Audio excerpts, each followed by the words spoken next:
આપણે કમ્પ્રેન્શનનો પાર્ટ 1 જોઈ લીધો હતો, જેમાં પેરેગ્રાફ પરથી ક્વેશ્ચન આન્સર બનાવવાના હતા.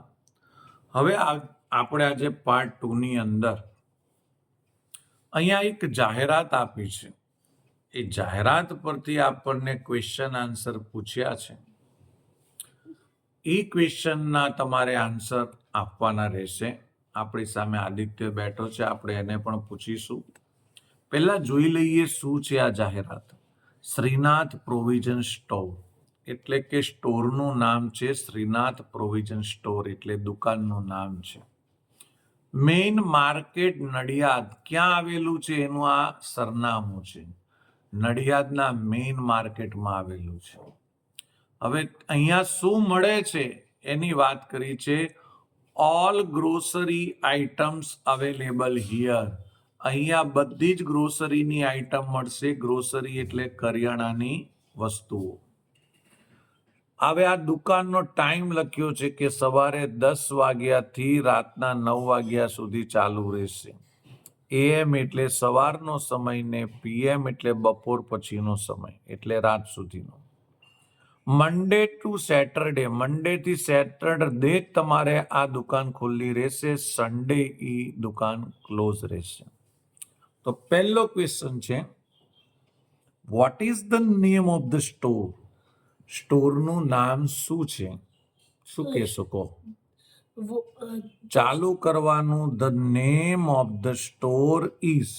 The name of the store is Srinath Provision Store. The name of the store. અંદરથી જ બધું લખવાનું છે મિત્રો. The man of the store, પછી લખવાનું છે ઇઝ, અને પછી લખીશું શ્રીનાથ પ્રોવિઝન સ્ટોર. તો આપણે લખીશું શ્રીનાથ, પછી આપણે લખીશું પ્રોવિઝન અને સ્ટોર. આપણે બધા એના પહેલા લેટર કેપિટલ કરી દીધા છે. Shrinath provision store. બીજું છે, વેર ઇઝ ધ સ્ટોર? સ્ટોર ક્યાં છે?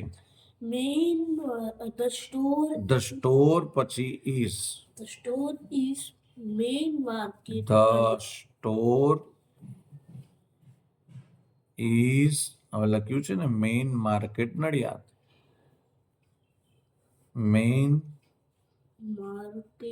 માર્કેટ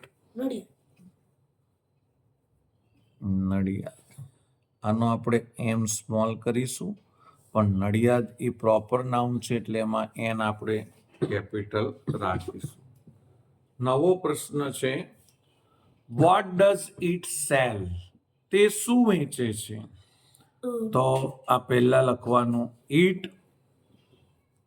પછી તમે સેલ લખો છો, પરંતુ ડઝ નીકળી જાય તો પાછળ એસ લગાવવાનું, ભૂલવાનું નથી. It sells all grocery items. Yes, all grocery items. આપણે એટલું જ લખવાનું છે.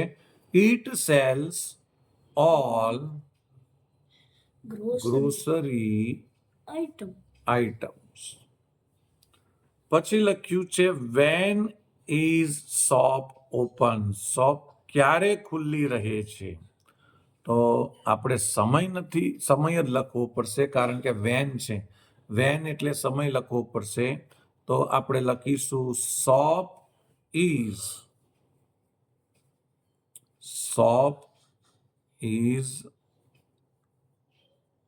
Open 10 AM to 9 PM.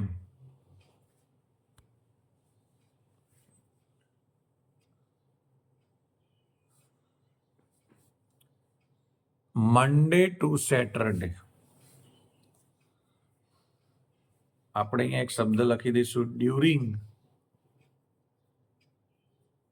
Monday to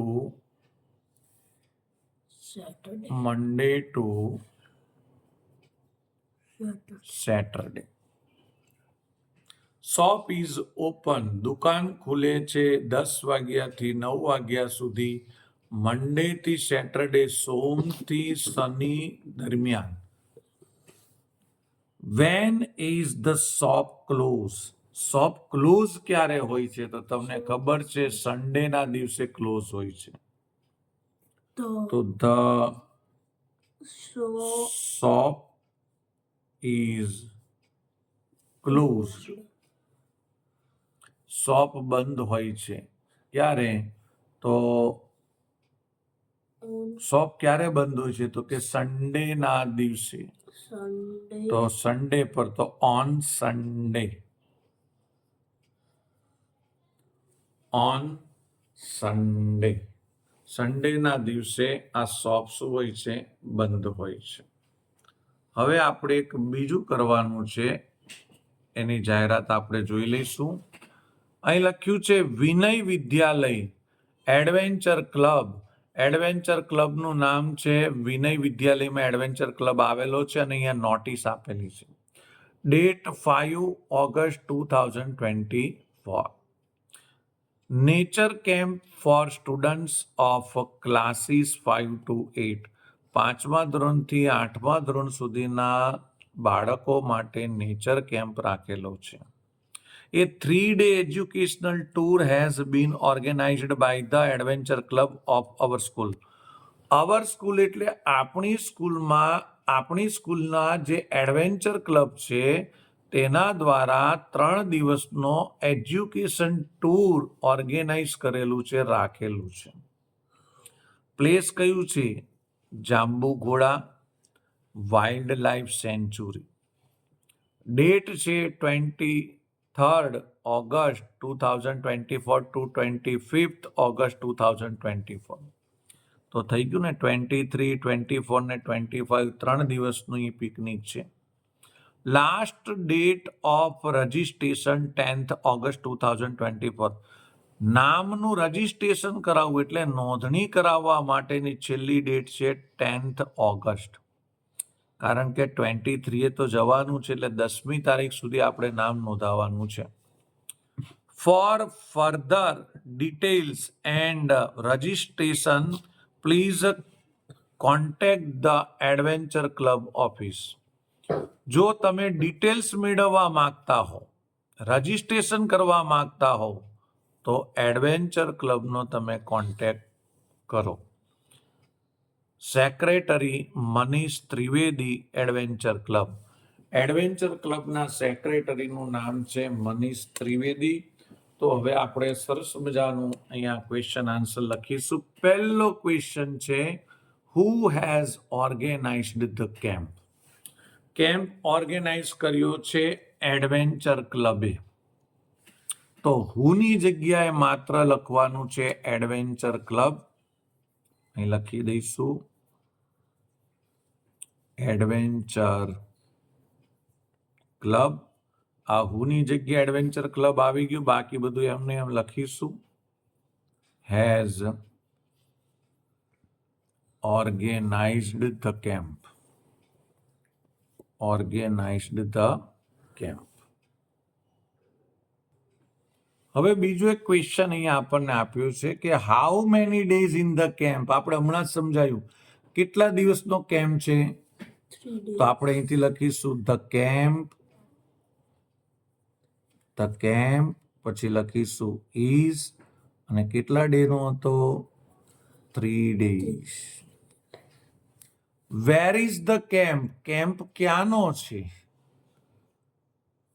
તો ધ કેમ્પ ઇઝ. હવે આપણે પ્લેસ જોઈ લે ક્યાંનું છે. જોઈ લો, જાંબુઘોડા અને wild life century.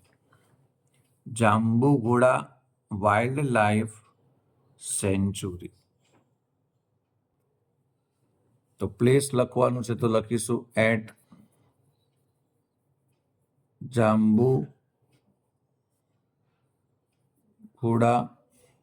Wildlife and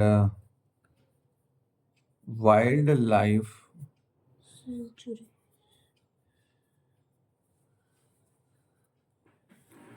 wildlife sanctuary.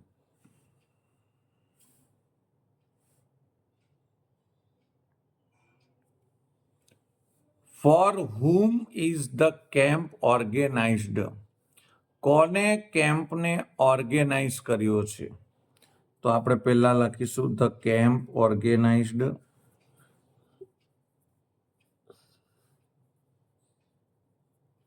by is અહીંયા જો લખ્યું છે organized by the adventure club, તો આપણે એ જ લખીશું. હવે અહીંયા લખ્યું હતું કે the camp organized by adventure club. તો હવે આપણે શું કરવું પડશે ખબર છે? અહીંયા સેન્ટેન્સ ધેરથી બનાવી દેવાનું. ધેર ઇઝ અને અહીંયા કરી દેવાનું ધ. જો હવે સેન્ટેન્સ થઈ ગયું. There is the camp organized by adventure club, એટલે એડવેન્ચર ક્લબ દ્વારા કેમ્પ ઓર્ગેનાઇઝ થયો છે. Who is the secretary of the adventure club? અહીંયા જે પણ સેક્રેટરી હોય એનું નામ લખી દેવાનું. કોણ હતું? Manish Trivedi. યસ, લાસ્ટમાં આપેલું હતું મનીષ ત્રિવેદી. આ હુની જગ્યાએ લખી દેવાનું મનીષ ત્રિવેદી, બાકી બધું એમને એમ આપણે જવા દઈશું. Is the Secretary secretary of of the, પછી લખીશું એડવેન્ચર ક્લબ.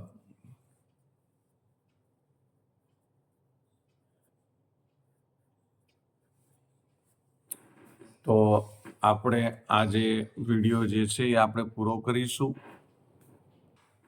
એક આપણે આ વિનય વિદ્યાલયે જે એડવેન્ચર ક્લબની નોટિસ આપી છે તેના ક્વેશ્ચન આન્સર આપણે લખ્યા, અને એક આપણે આ શ્રીનાથ પ્રોવિઝન સ્ટોર જે ચાલુ થયો છે તેના વિશેના આપણે ક્વેશ્ચન આન્સર લખ્યા.